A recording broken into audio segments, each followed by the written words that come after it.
Hi everyone, my name is Jordan Johnson and I've created this presentation for you to train your managers to be the best managers that your employees have ever had. The field of psychology contains a multitude of learning theories, perspectives, and principles that allow us to understand learning as a whole with individuals as unique as you and I. In this presentation, I will be discussing 5 perspectives that relate to the behaviorism, cognitivism, constructivism, and humanism.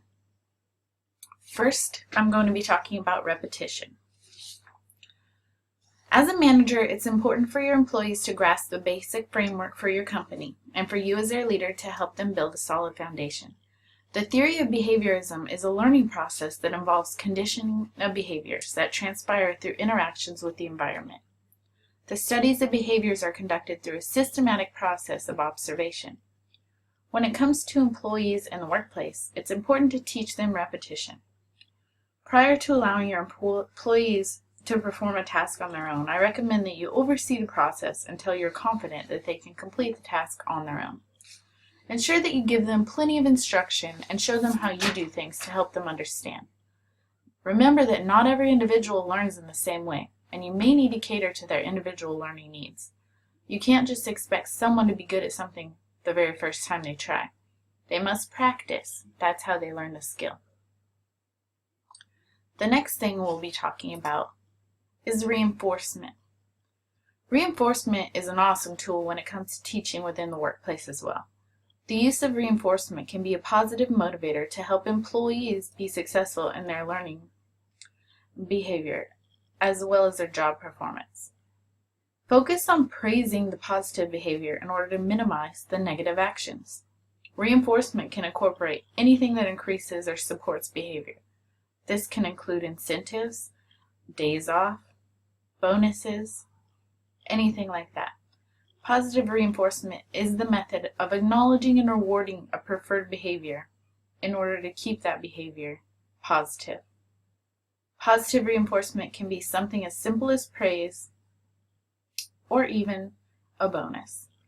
In the workplace, you can use positive reinforcement to encourage productivity amongst your employees. Providing positive reinforcement can give an employee the feeling of self-worth by making him or her feel as though they're doing well. Reinforcement can be especially useful following something such as a performance review, when maybe your employee wasn't up to par. By acknowledging the fact that they're doing better can increase their desire to succeed in the workplace.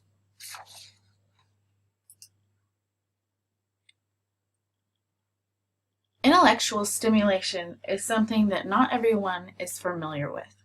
It's critically important to understand the significance of intellectual stimulation in the workplace. Be sure to give your employees some independence, guidance, and opportunities to obtain respect and appreciation. It's also important to make sure you give your employees a break every once in a while. Intellectual stimulation inspires critical thinking as well as problem solving.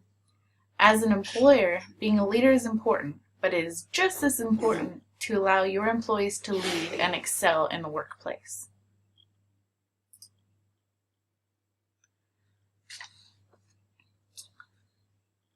Scaffolding is a term that references when previous knowledge is used to develop new perceptions of things. The theory of scaffolding is an individual's determination to learn something new. It depicts how a learner can be supported by you as their employer to accomplish a duty or cultivate a skill. As a manager, you must lay the foundation for your employees to succeed by giving them the proper training and information necessary for their success in the work environment. Give examples, encourage them, explain to them things that they don't understand. Metacognition is essentially the act of being aware of one's own thoughts and the process behind those thoughts. It's a skill that can help employees in countless situations. Workplace learning and knowledge are extremely contextual in nature and require individuals to be willing to learn and conscious of what they're learning. It's important to focus on the notion of routines in order to cultivate an instructional atmosphere that exploits upon the power of metacognition in workplace performance and learning. It's going to be a challenge but I challenge you to employ concepts about metacognition to workplace learning. Much of this will be achieved by the simple step of creating the workplace into an environment suitable for learning. A metacognitive workplace challenges employees to explain their reasoning in the language of a particular discipline that enables the employees to reflect on their reasoning in relation to the tasks at hand.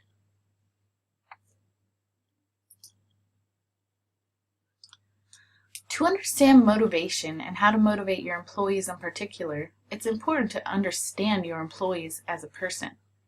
An understanding and appreciation of each individual in the workplace is a prerequisite to efficient employee motivation. It makes you feel good when you make them feel good. So treating employees as individuals and respecting them will help them become motivated.